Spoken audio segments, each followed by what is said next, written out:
Hello students.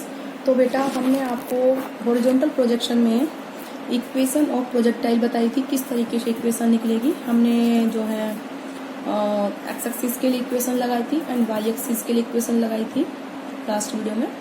तो उसके बाद हमारी जो इक्वेशंस आई थी इस तरीके से आई थी, y is equal to 1/2 zu square into max square. G is the acceleration due to gravity. U is the initial velocity provided to the projectile.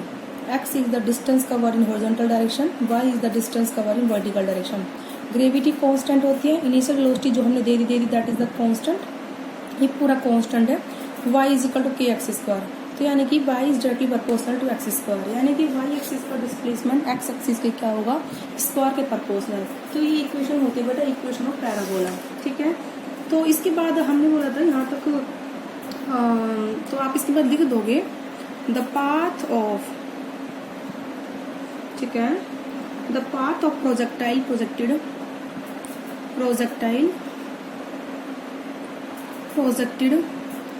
ठीक है, हॉरिजॉन्टली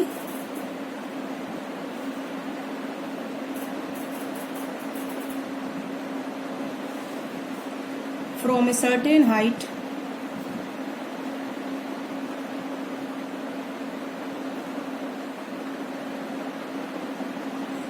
किसी भी हाइट से जिसको हम फेंका है, फ्रॉम ग्राउंड, किस तरह होगा बेटा, ए पैराबोलिक पाथ,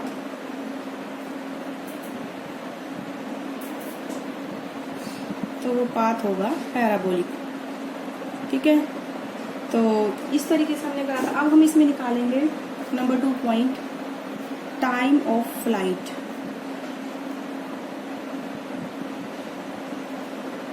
ठीक है, अभी आपने निकाली थी इक्वेशन ऑफ पैराबोला, यानी कि पाथ ऑफ प्रोजेक्टाइल, ठीक है।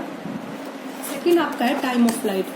टाइम ऑफ फ्लाइट बेटा क्या है, जब हमने प्रोजेक्टाइल फायर करा, प्रोजेक्टाइल और वो ग्राउंड पे आया, जितना टाइम वो हवा में रहा that is called the time of flight. क्या बोलेंगे बेटा हम उसको, टाइम ऑफ फ्लाइट, ठीक है। तो ये टाइम ऑफ फ्लाइट क्या होगा, यानी कि लिख लो time taken by the object to reach from O to C point. O से सी पॉइंट तक जाने में जो टाइम लगा है प्रोजेक्टाइल को, that is called the time of flight, ठीक है। तो it is the total time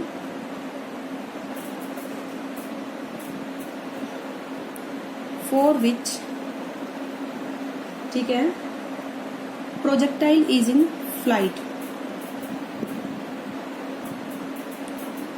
projectile is in motion या फिर इज इन फ्लाइट, जितने टाइम के लिए हवा में घूमा, तैरा, जो भी है, फ्लाइट करा, ठीक है। तो किसके लिए हम लगाएंगे इक्वेशन ऑफ वर्टिकल डाउनवर्ड आया हमारा ऑब्जेक्ट, वर्टिकल डाउनवर्ड आया, ठीक है।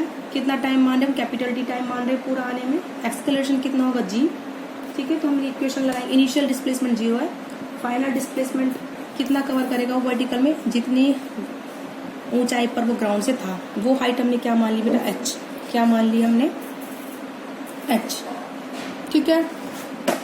तो on applying equation in vertical direction, किस में बेटा, वर्टिकल डायरेक्शन में, y माइनस का y not u by T plus half a by T square. Initial y not displacement कितना है 0, फाइनल कितना हो जाएगा, जितनी पूरी हाइट है उतना ही वो नीचे आएगा पूरा, ठीक है। और एक्सेलरेशन बेटा कितना होगा g, उस टाइम को पूरे को हमने क्या माना है, कैपिटल टी, क्या माना है बेटा टाइम को हमने, कैपिटल टी, ओके।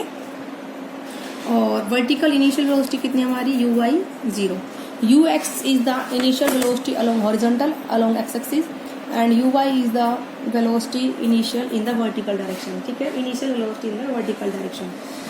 तो ये आपने इसको यहाँ पुट कर दो, तो y हो जाएगा h के बराबर, ठीक है।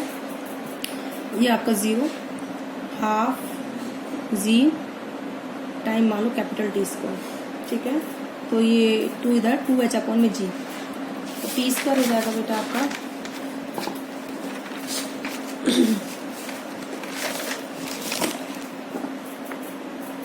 यहाँ से स्टार्ट करेंगे।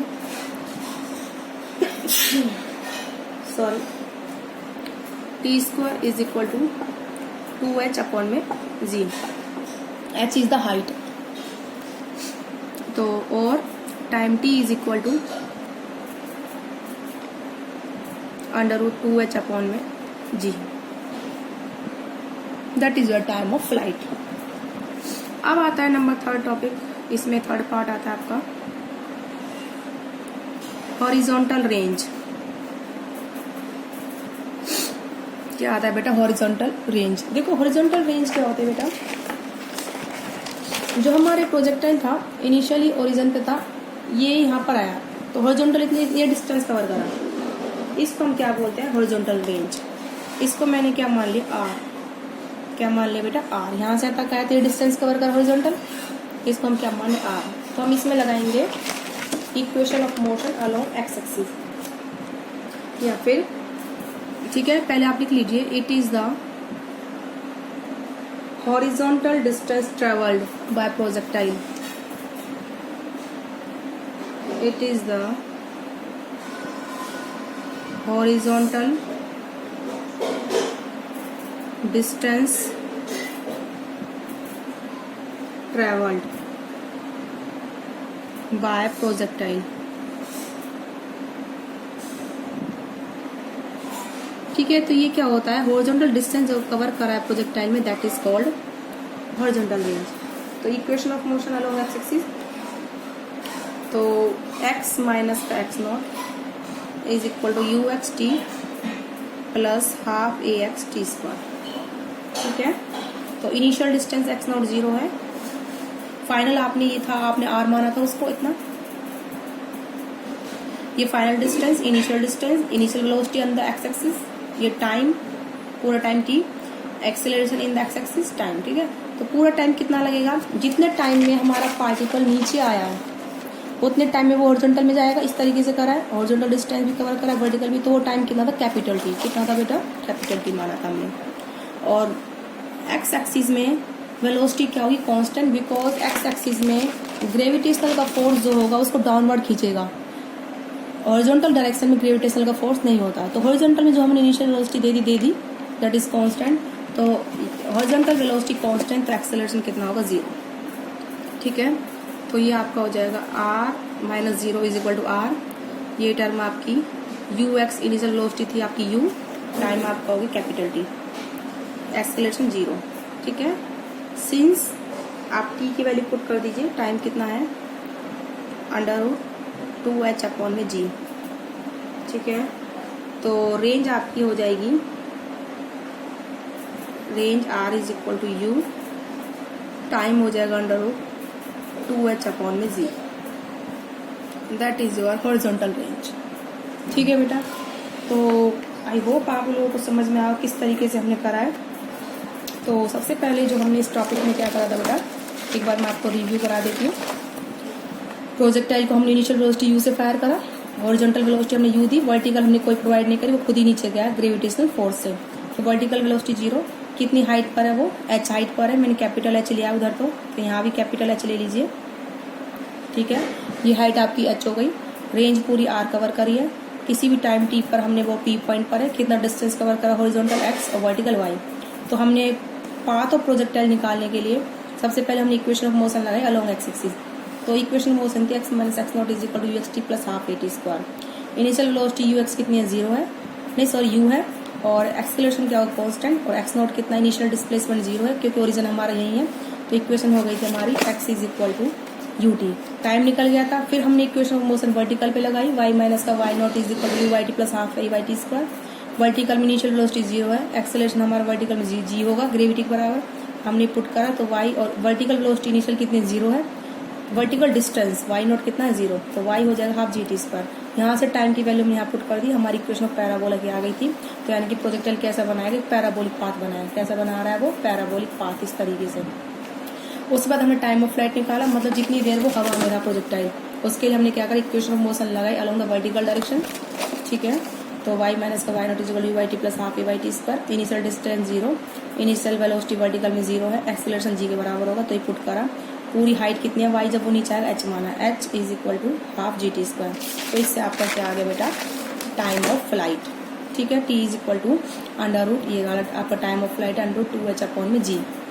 उसके बाद हॉरिजॉन्टल रेंज निकालने के लिए जब प्रोजेक्टाइल ऐसे आया तो कितना हॉरिजॉन्टल रेंज कवर करा, वो मैंने आर मान लिया। इक्वेशन ऑफ मोशन लगा दिया, x minus x naught equal to x t plus half x t square. Initial distance 0, horizontal पूरी रेंज आर मान ली पैरेलल, टाइम पूरा कैपिटल टी लगे जितना में वो नीचे आया। एक्सेलरेशन आपका 0 हो जाएगा क्योंकि हॉरिजॉन्टल डायरेक्शन वेलोसिटी चेंज नहीं होगी। तो आपकी ये 0 है, ये एक्स हमने आर माना है, तो ये हमारा यू एक्स यू है और टाइम पूरा कैपिटल टी है, एक्सेलरेशन 0 है, तो ये r is equal to u t. T की वैल्यू हमने यहाँ से पुट कर दी, तो आर हमारी निकली यू अंडर 2h अपॉन में जी। तो दिस इज द आपका था हॉरिजॉन्टल प्रोजेक्टाइल, यानी कि projectile which is projected horizontal. हमने उसको हॉरिजॉन्टल प्रोजेक्टेड किया था। नेक्स्ट वीडियो में हम आपको कराएंगे projectile which is projected at an angle theta, किस एंगल पर थीटा। मान लो इस तरीके से हम प्रोजेक्टाइल को यूँ फायर करेंगे तो वो ऐसे जाएगा। ठीक है, उसके बारे में हम कंप्लीट डिस्कस करेंगे नेक्स्ट वीडियो में। तो आई होप आप लोगों को समझ में आएगा।